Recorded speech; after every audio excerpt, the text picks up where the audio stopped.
कृष्णं वन्दे पृथासुतं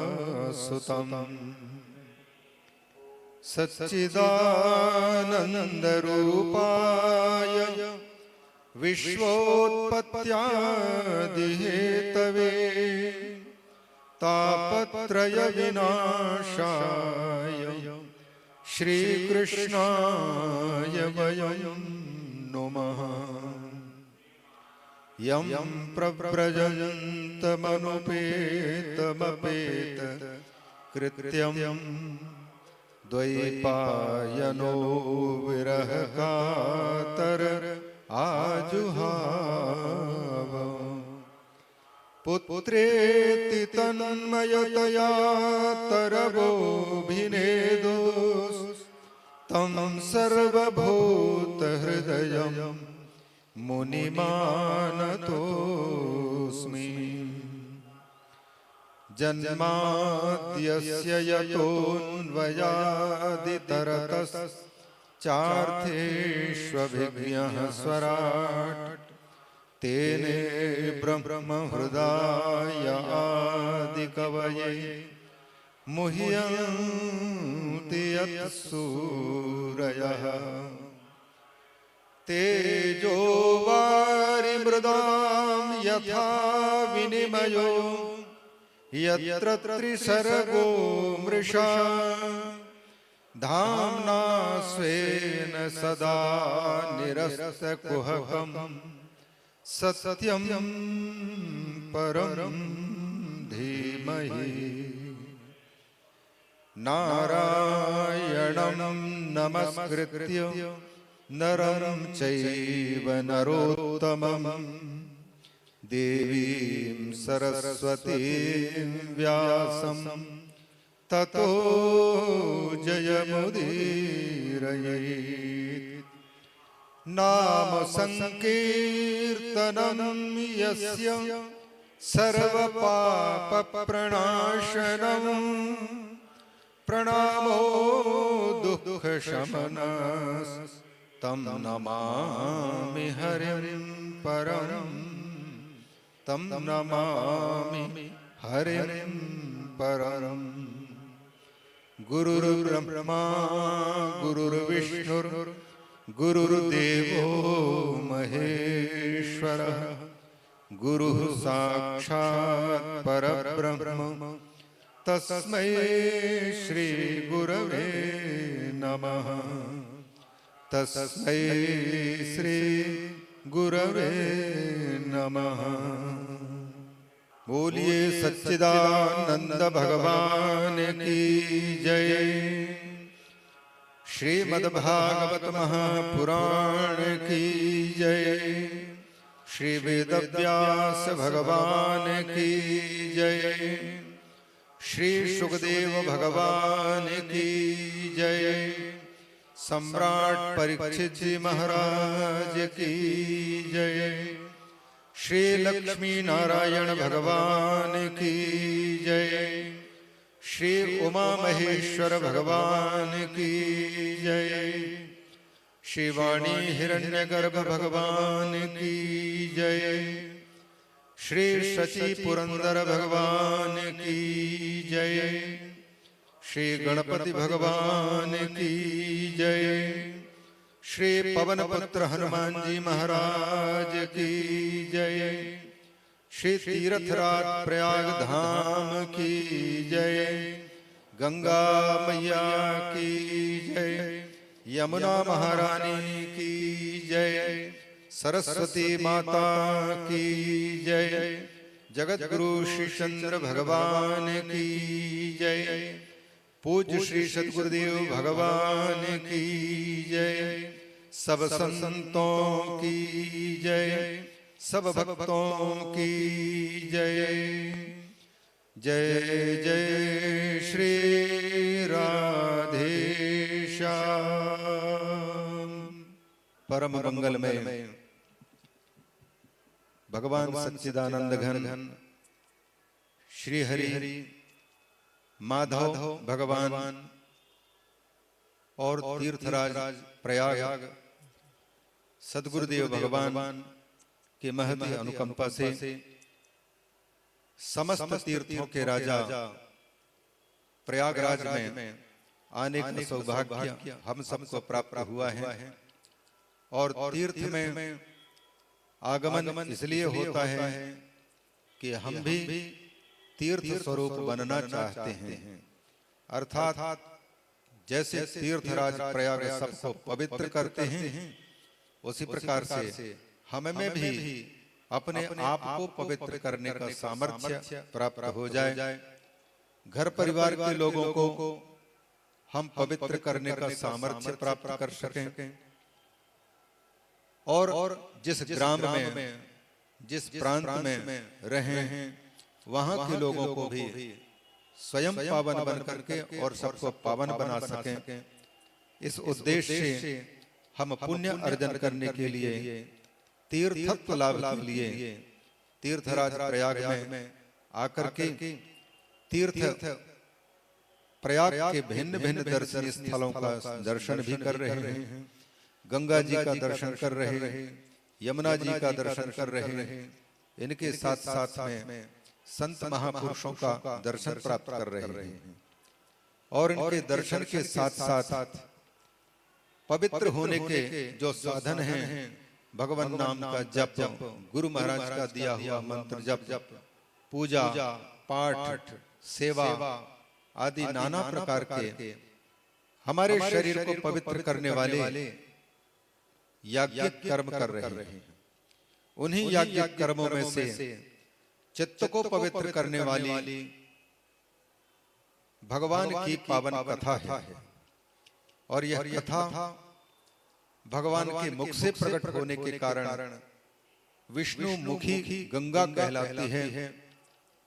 और भगवान के चरण कमलों से निकलने के कारण तीर्थराज प्रयाग में प्रवाहित होने वाली गंगा को विष्णुपति गंगा कहा जाता है।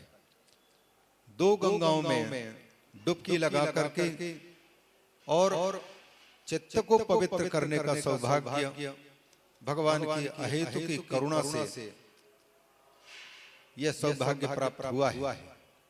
बिना भगवत इच्छा के कोई इस तीर्थराज में आ नहीं सकता, और आता है तो तीर्थ का लाभ प्राप्त कर पाना यह भी भगवत कृपा के बिना संभव नहीं है। तीर्थराज में आकर के भी यदि हम अन्यत्र रहते हुए जिन चर्चाओं में ही फंसे रह करके अपने चित्त को मलिन के मलिन ही रखने दिया और पावन न बना पाया, तो तीर्थराज में आने का कोई लाभ नहीं मिला।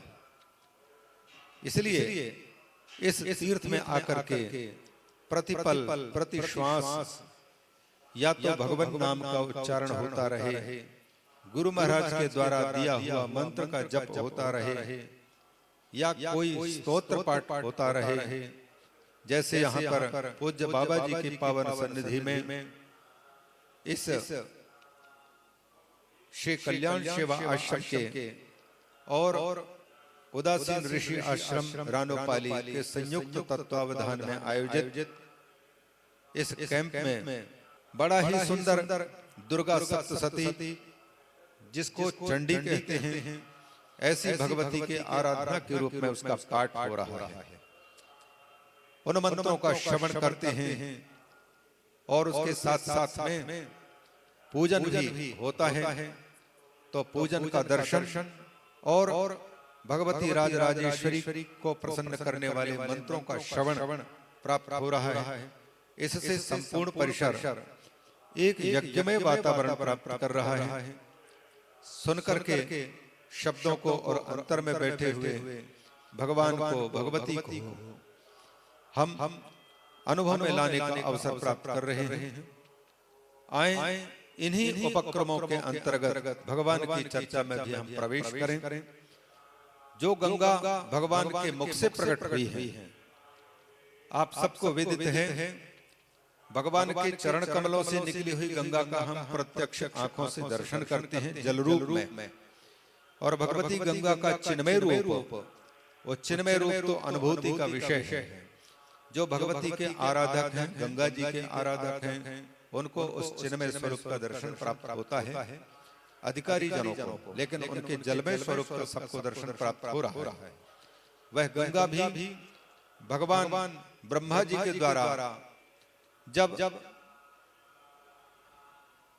त्रिविक्रम रूप धारण किए परमात्मा श्री हरि राजा बलि के द्वारा जो 3 पग भूमि याचना करने पर और राजा बलि के 3 पग भूमि दान का संकल्प ले लिए जाने पर साथ ही साथ राजा बलि के द्वारा यह कह दिए जाने पर कि आप अपने पांवों से 3 पग भूमि नाप लीजिए। तब 3 पग भूमि नापने के पहले 2 पगों में भूमि नापना प्रारंभ किया भगवान ने। उस समय विशाल रूप धारण किया, एक पग पृथ्वी पर और एक पग ऊपर उठता गया।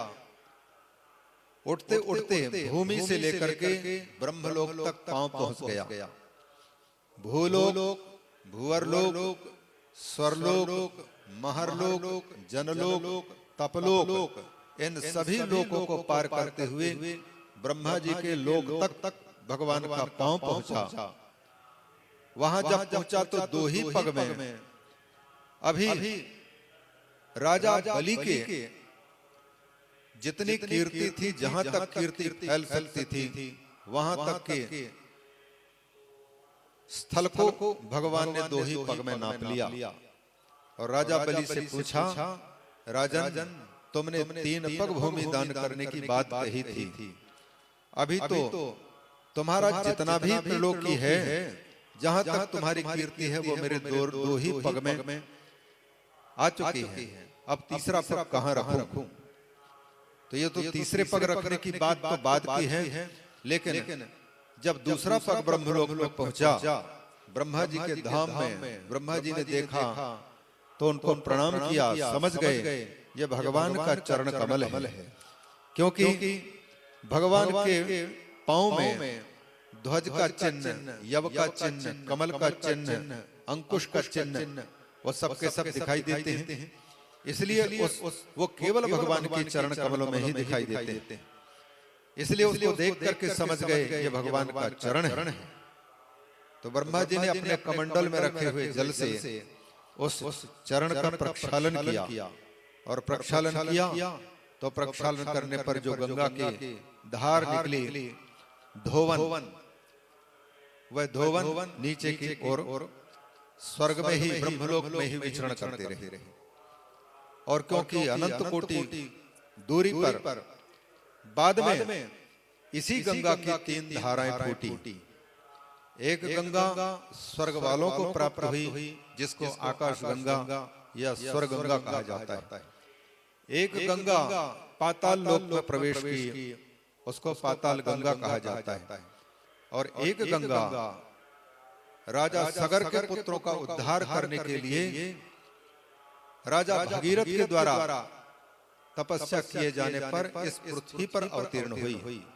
इस प्रकार से गंगा जी की 3 धाराएं, 3 पथ वाली, इसलिए गंगा जी का एक नाम पड़ता है त्रिपथगा।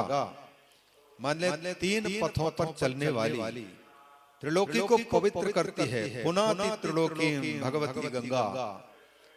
ऐसे भगवती गंगा जब इस पृथ्वी पर आई और पृथ्वी में आकर के सबसे पहले राजा भगीरथ से गंगा जी ने कहा था, पहली बात तो हम जाना पसंद है, इसलिए नहीं करेंगे क्योंकि पृथ्वी में मुझे धारण करने वाला कोई होना चाहिए। यदि कोई मुझे रोकने वाला कोई नहीं होगा तो पृथ्वी को फाड़ करके मैं पाताल को चली जाऊंगी, संभाल नहीं पाएंगे। इसलिए राजा भगीरथ ने गंगा जी को रोकने वाले सामर्थ्य, रोकने का सामर्थ्य रखने वाले भगवान शिव की आराधना की और शिव जी से यह प्रार्थना की कि प्रभु लोक हित के लिए आप अपनी जटाओं में गंगा जी को धारण करने के लिए आ जाइए। भगवान शिव तो आशुतोष हैं। आशुतोषति इति आशुतोषः, जो जल्दी खुश हो जाए उसको कहते हैं आशुतोष, जल्दी प्रसन्न हो जाए। एक लोटा जल चढ़ाया, उतने में ही भगवान भोलेनाथ प्रसन्न हो जाते हैं। और कुछ भी नहीं चाहिए भगवान भोलेनाथ को, वस्तु निरपेक्ष प्रसन्नता है। मांगने वाले उनको बहुत पसंद है और देना उनको बहुत पसंद है, इसलिए आवढ़ दानी भोले बाबा कहलाते हैं। विश्व के दुख को हरने का समय जब आता है तो सारे संसार के लोग तो जीना चाहते हैं, अमृत पीना चाहते हैं, लेकिन जब मृत्यु का समय आता है देवताओं का परेशानी जब होती है और देवता जब प्रार्थना करते हैं कि प्रभु हमें विश्व बचा लीजिए, रक्षा कीजिए, तो भगवान भोलेनाथ दूसरों के जीवन को बचाने के लिए जहर पान करने को भी तैयार रहते हैं। समुद्र मंथन से निकले हुए जहर का पान किया। अमृत के लालची देवता देव ही कहलाए, लेकिन अमृत पिलाने के उद्देश्य से, जीवन देने के उद्देश्य से जहर पीने वाले भगवान भोलेनाथ देवों के देव महादेव कहलाए।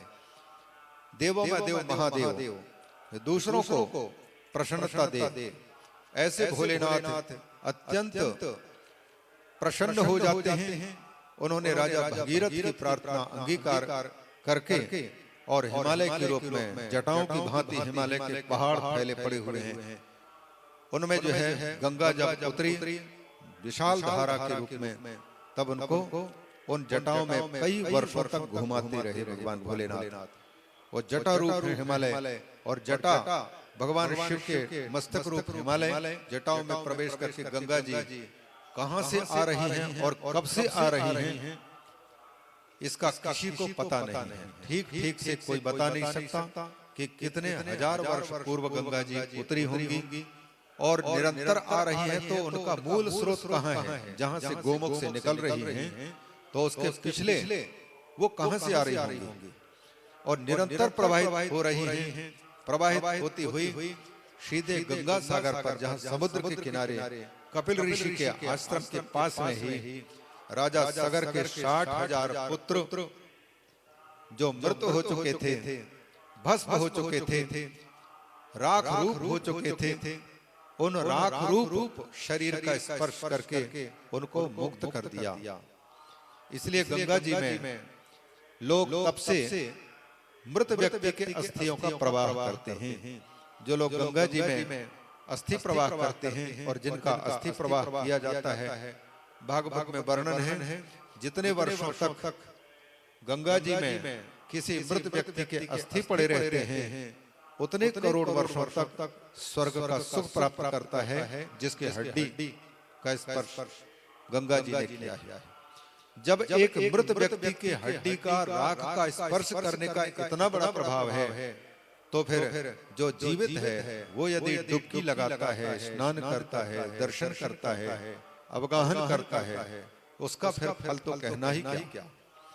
गंगा जी से 4 प्रकार के लाभ ले सकते हैं। एक तो ठंड के कारण स्नान नहीं कर पा रहे हैं, तो गंगा जी का दर्शन मात्रेण गंगा पुनाती, जैसे नर्मदा जी हैं, वैसे दर्शन भी कर लिया तो दर्शन से भी गंगा पवित्र करती हैं। यदि हिम्मत है, ठंड से परेशानी नहीं है, तो फिर गंगा जी का स्पर्श करके भी उससे दुगना पुण्य की प्राप्ति होती है। और उससे भी कहीं ज्यादा हिम्मत है तो गंगा जी को हाथ में जल को लेकर के आचमन कर लिया तो तिगुना लाभ हो गया। पहला दर्शनम, दूसरा स्पर्शनम, तीसरा आचमनम और चौथा क्रम है जिसने दर्शन भी किया, जिसने स्पर्शन भी किया, जिसने आचमन भी किया और चौथा क्रम डुबकी भी लगा ली, अवगाहन कर लिया, तो उसका चतुर्गुना पुण्य प्राप्त होता है। ऐसे भगवती भागीरथी में ये पवित्र करने की शक्ति आई तो आई कहां से? त्रिलोकी को पवित्र करने का सामर्थ्य कहां से? क्योंकि तीनों लोकों के सृष्टिकर्ता भगवान नारायण ब्रह्मा के द्वारा सृष्टि करवाते हैं, जो उनके चरण कमल से निकली है, इसलिए परम पवित्र। भगवान के चरण अत्यंत पवित्र, तो उनके चरणों से निकली हुई एक प्रकार से पूजा के समय पर जैसे पूजा से पूजा का जो जल है चरणामृत कहलाता है। वैसे ही गंगा जी भगवान के चरणों से निकले हुए भगवान के चरणामृत है।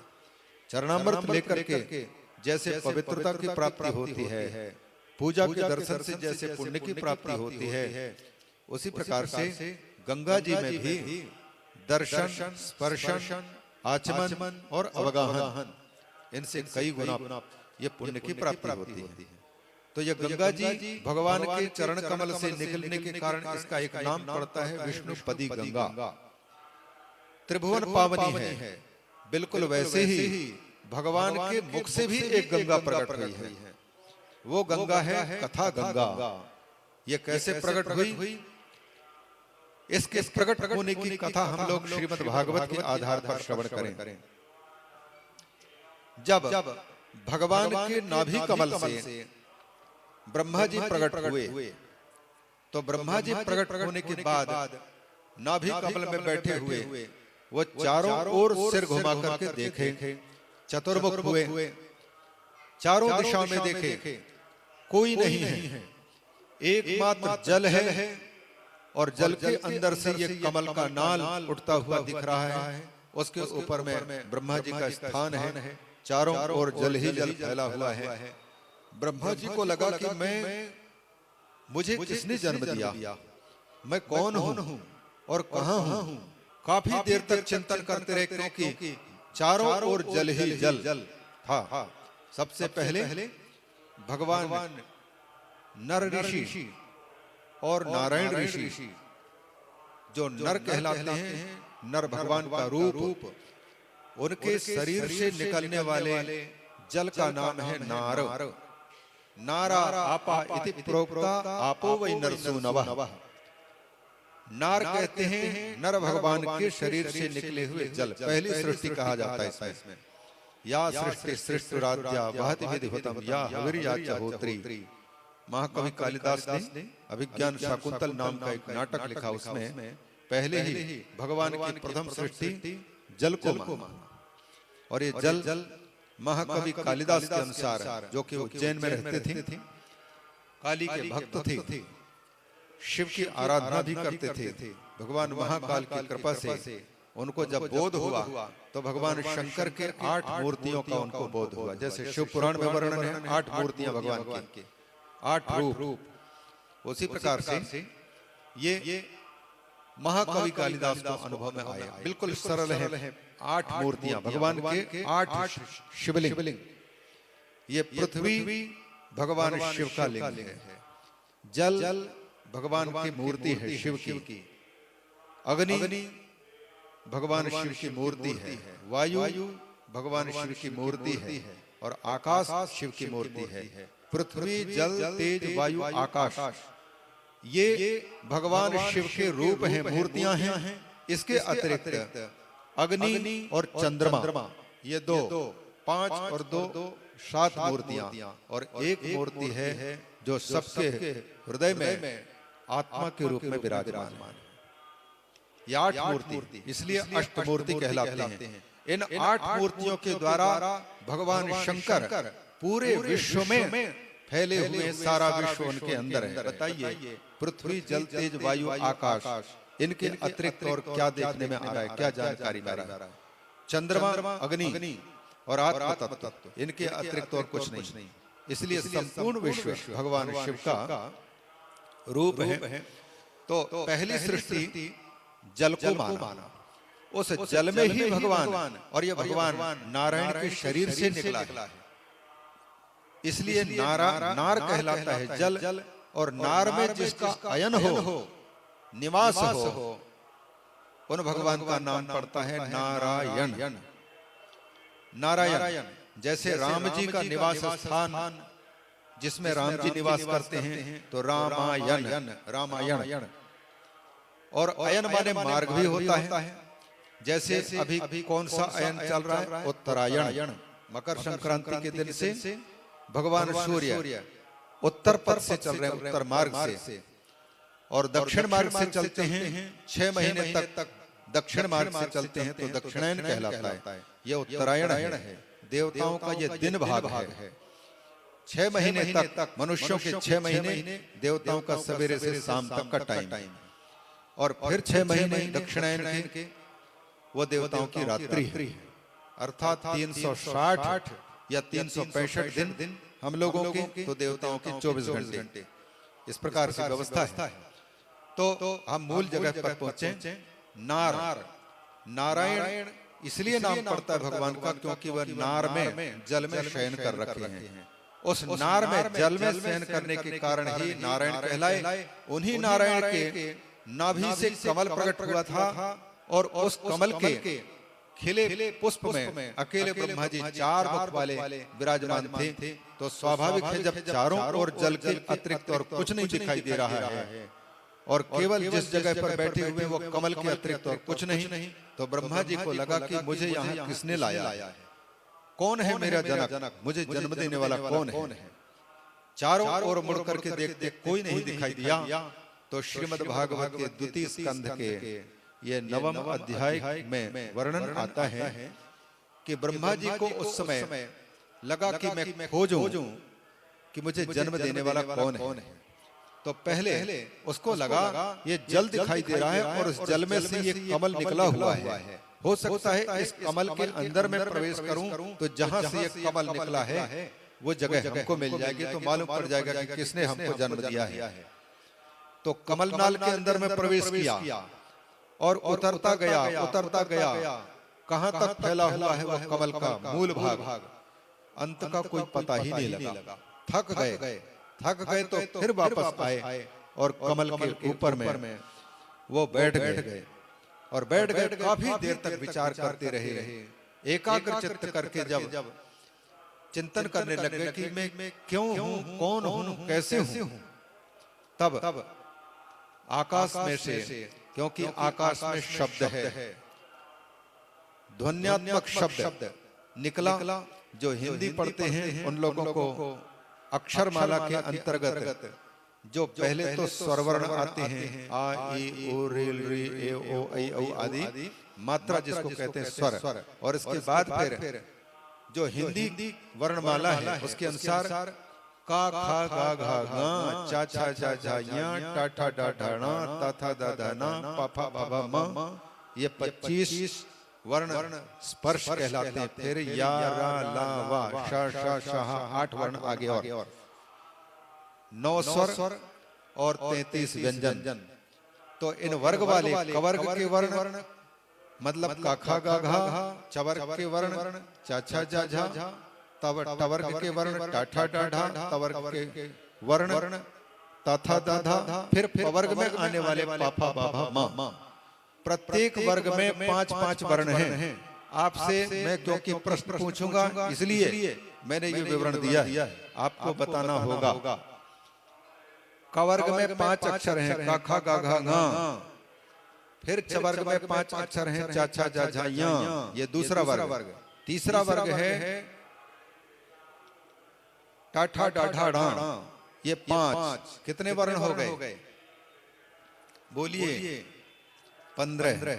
इसके बाद फिर ता था दा धा ना, ये 5 मिल गए तो हो गए 20, और इसके बाद फिर पाफा बाभा मां पवर्ग के तो मिलकर के हो गए 25। अब मैं पूछना चाहता हूं, जो ब्रह्मा जी को ध्वनि सुनाई दी, पहले तो वर्णों में से 16वां अक्षर सुनाई दिया,